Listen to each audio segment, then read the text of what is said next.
Shavua Tov, Shalom Ubracha. Nous sommes aujourd'hui la première paracha du deuxième livre de Shemot. Dans cette paracha, nous voyons que Akadosh Baruch Hu va missionner Moshe Rabbeinu pour être le libérateur, pour faire sortir les Bnei Israël de l'Égypte, et donc il l'envoie. Et contre toute attente, nous avons une question que Moshe Rabbeinu pose à Dieu en lui disant « Mais quand les Bnei Israël, je vais leur annoncer que le Dieu de leur père m'a demandé de venir les sauver, ils vont me demander la chose suivante, quel est son nom? Que devrais-je leur répondre ?» A priori, quand même assez étonnant. À quoi pense Moshe Rabbeinu quand il pose cette question? Quel est le nom d'Akadosh Baruch Hu? Les Bnei Israël ne savent-ils pas quel est le Dieu d'Abraham? Ne leur a-t-on pas suffisamment expliqué en long et en large qui était Akadosh Baruch Hu, qui était Dieu? Comment peuvent-ils poser une question pareille? Quel est le nom de Dieu qui va venir les sauver?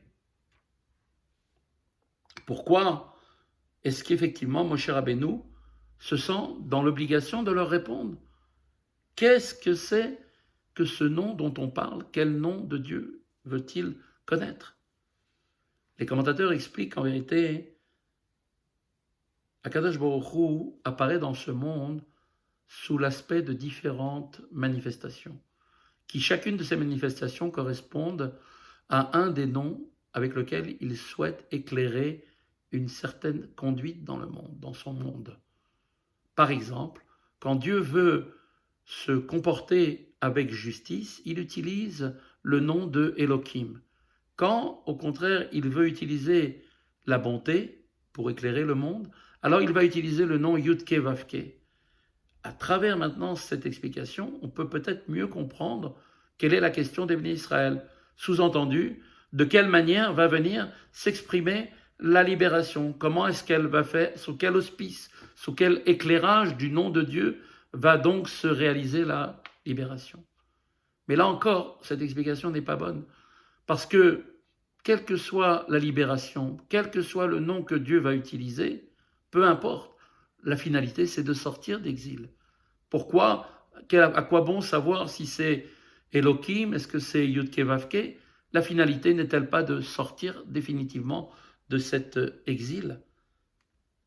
Eh bien, il est évident que, puisque Dieu va les libérer, que forcément, elle sera placée sous l'auspice de la miséricorde de Yudke Vavke. Et donc, a priori, pourquoi y a-t-il une question tellement difficile à comprendre? Comment Dieu va-t-il faire pour les sauver? A priori, eh bien, cette question-là n'est pas de savoir par quel nom Dieu va les sauver. La question que les Bnei Israël portent contre Dieu, c'est comment est-il possible que nous soyons restés pendant toutes ces années, plus de 210 ans en exil en Égypte, à souffrir et à avoir toutes ces souffrances? Quel a été le nom de Dieu que Dieu a utilisé? Quelle est la manifestation divine qu'il a utilisée pour qu'une telle situation puisse exister? Quand bien même après cela, il y aura la délivrance. Mais qu'est-ce qu'il y a chez Dieu? Quel est le nom de Dieu qui a pu bien faire une chose pareille? Sur ça, Akadosh Baruch Hu, lui aussi, répond, quand bien même que Moshe Rabbeinu s'associe à eux, et lui aussi crie à Dieu, quel nom je vais leur donner pour expliquer toutes ces souffrances? Sur ça, Akadosh Baruch Hu donne la réponse en disant, tu leur diras, Ayez Asher Ayez, celui qui est, je suis qui je suis.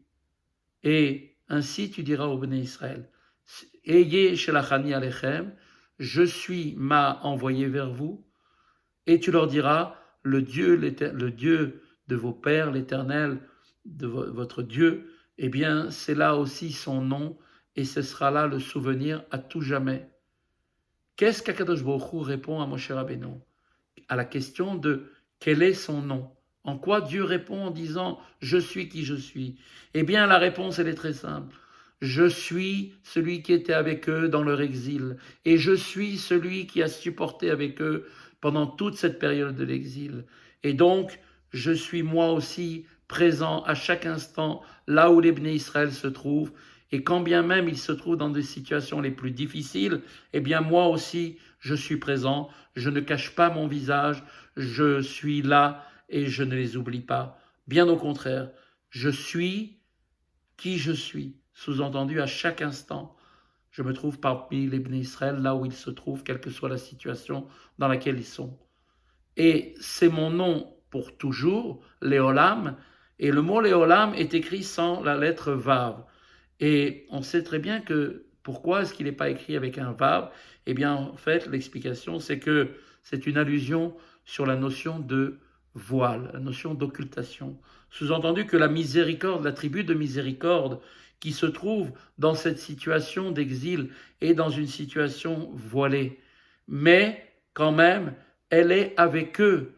Je suis avec eux dans leur exil. C'est-à-dire qu'Akadosh Baruch Hu se trouve avec les Bnei Israël dans le Galout.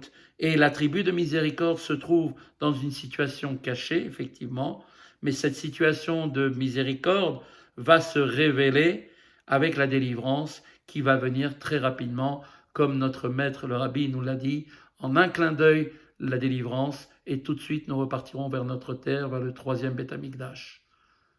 Une bonne continuation à tous et une bonne préparation pour Shabbat.